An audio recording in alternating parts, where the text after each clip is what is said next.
Hello everyone.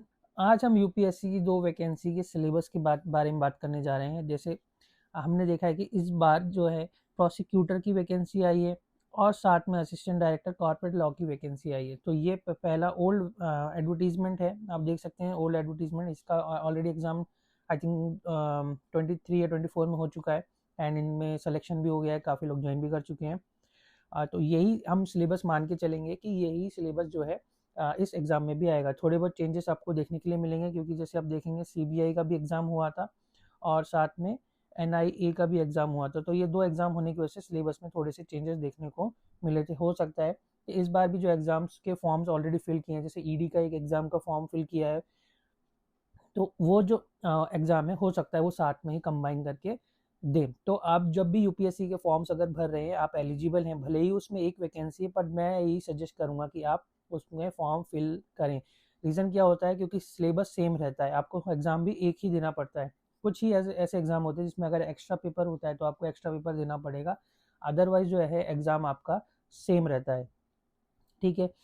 तो आप जो भी यूपीएससी के फॉर्म्स आते हैं जिसकी डेट्स फिक्स नहीं है, आप कैलेंडर भी रहता है यूपीएससी का, और कैलेंडर में डेट फिक्स नहीं रहती, कुछ डेट्स जो है मतलब एक खाली जगह रहती है। तो खाली जगह का मतलब यही है कि जो ऐसे एग्जाम्स होते हैं जिनकी वैकेंसीज रेगुलर बेसिस पे नहीं आती, तो उनके एग्जाम उसी डेट पे कंडक्ट कराए जाते हैं।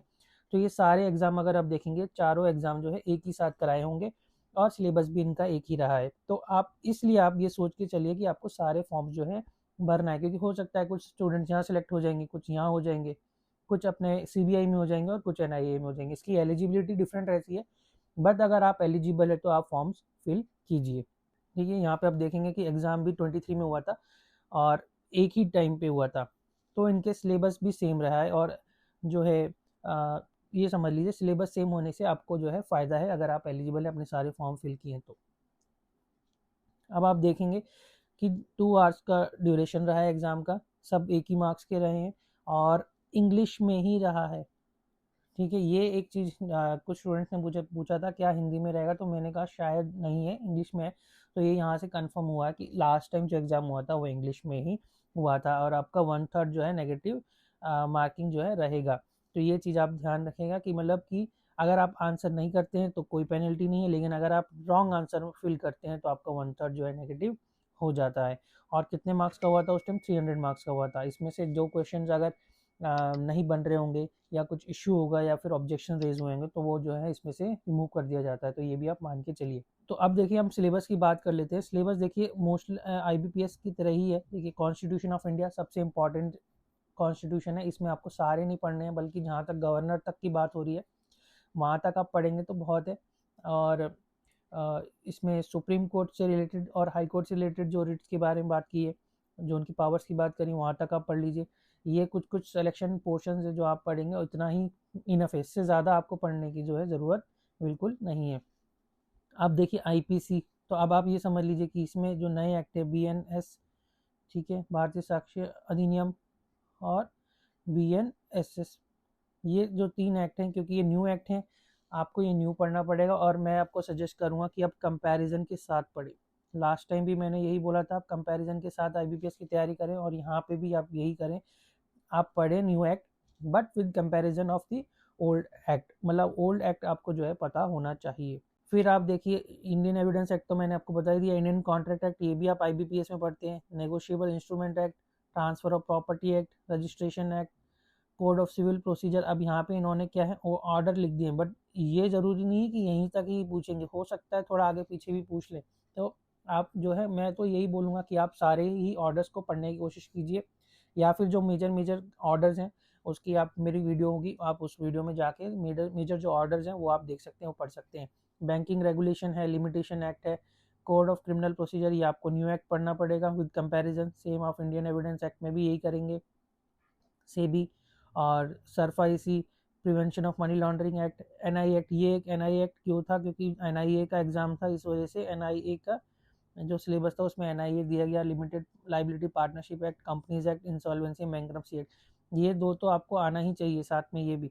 लेकिन मेन जो है आपका कंपनीज एक्ट एंड इंसॉल्वेंसी, क्योंकि आप कॉर्पोरेट से रिलेटेड जो है एग्जाम देने जा रहे हैं, तो आपको कंपनीज एक्ट और इंसॉल्वेंसी बैंक्रप्सी एक्ट के बारे में पता होना चाहिए। इसके मैंने ऑलरेडी इंपॉर्टेंट सेक्शंस की वीडियो बनाए हुए हैं, तो जो भी मेरी इंपॉर्टेंट सेक्शंस की वीडियोज़ हैं, जैसे इंडियन कॉन्ट्रैक्ट एक्ट की आपको मिल जाएगी, एविडेंस एक्ट पे मिल जाएगा, ट्रांसफ़र ऑफ प्रॉपर्टी पे आपको मेरी वीडियो मिल जाएगी, और सीआरपीसी से रिलेटेड, मतलब वो मैंने न्यू एक्ट के कंपैरिजन में ही बनाया हुआ है, तो आपको मिल जाएगा। कंपनीज एक्ट पे भी आपको मिल जाएगा एंड आईबीसी पे मिल जाएगा। तो ये जो मेरी इंपॉर्टेंट सेक्शंस की वीडियोज़ हैं ये आप ज़रूर देखें, और कैसे इसमें पढ़ना है इस पे हम लोग अलग से बात करेंगे। इसका जो सिलेबस है एग्ज़ाम से कुछ टाइम पहले 1 या 2 मंथ्स पहले आता है, तो आप ये मान के चलिए कि एग्ज़ाम से पहले जो है आ रहा है। अब इसका वेटेज कितना रहता है, 75:25 रहता है, मतलब कि एग्ज़ाम और इंटरव्यू का जो इन्होंने रेशियो जो है वो बता दिया, और उसके अकॉर्डिंगली ये लोग शॉर्टलिस्ट भी करेंगे।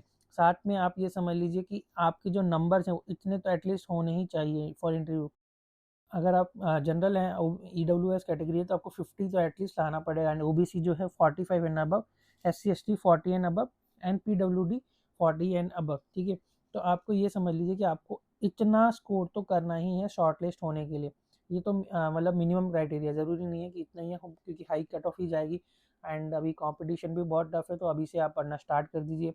और ये जो ऊपर जो मैंने एक्ट्स डिस्कस किए हैं, ये एक्ट्स तो आप ज़रूर पढ़िए, इसमें कॉन्स्टिट्यूशन भी लिख लीजिए, एंड आपका न्यू जो आईपीसी है यानी बीएनएस, आप उसको पढ़ लीजिए। तो ये जो एक्ट है ये आप पढ़ लीजिए। और एग्ज़ाम अगर जैसे मान लीजिए नया सिलेबस भी आता है, उसमें कुछ नया एक्ट्स भी देते हैं, जैसे हो सकता है एनआई एक्ट रिमूव कर दिया जाए, या कोई दूसरा एक्ट जो है इंसर्ट कर दिया जाए, तो आप वो कर सकते हैं, क्योंकि मेजर जो चंक है जो आप ऑलरेडी पढ़ चुके हैं। तो ये आपको एक फ़ायदा रहेगा इस सिलेबस से, कि आपको पता है कि हमें एटलीस्ट क्या पढ़ना है। तो इसी बेसिस पे आप पढ़िए, आईबीपीएस से बिल्कुल मिलता जुलता सिलेबस है। ठीक है, तो आप सारे फॉर्म जो है फिल कीजिए यूपीएससी के, एंड जो नई वैकेंसीज जो ऐड होंगी, मतलब एग्जाम के टाइम पे, जैसे यहाँ पे एनआईए और सीबीआई की वैकेंसीज भी ऐड थी, तो थोड़े बहुत उनके जो एक्ट्स हैं वो भी ऐड कर दिए जाएंगे। और इसके अलावा कोई और चीज़ें नहीं पूछी जाती हैं मोस्टली। आपका जो ये सेक्शंस जो मेंशन किए हुए हैं, मतलब जो सिलेबस आपका मेंशन किया, सब्जेक्ट्स मेंशन किए हुए हैं, इसी से ही क्वेश्चन आएगा, तो आपको और कुछ पढ़ने की ज़रूरत नहीं है। ये एक इस पे बेनिफिट है आपको। इसके अलावा अगर आपको कोई डाउट है तो आप मुझे टेलीग्राम पे मैसेज कर सकते हैं, या कमेंट सेक्शन में बता सकते हैं, या फिर मुझे इंस्टाग्राम पे आप फॉलो कर सकते हैं। तो जो भी आपके डाउट्स होंगे वो वहाँ पे क्लियर करने की पूरी कोशिश करूँगा। तो आज की वीडियो यहीं ख़त्म करते हैं, फिर मिलते हैं नेक्स्ट वीडियो के साथ, नेक्स्ट टॉपिक के साथ। All the best.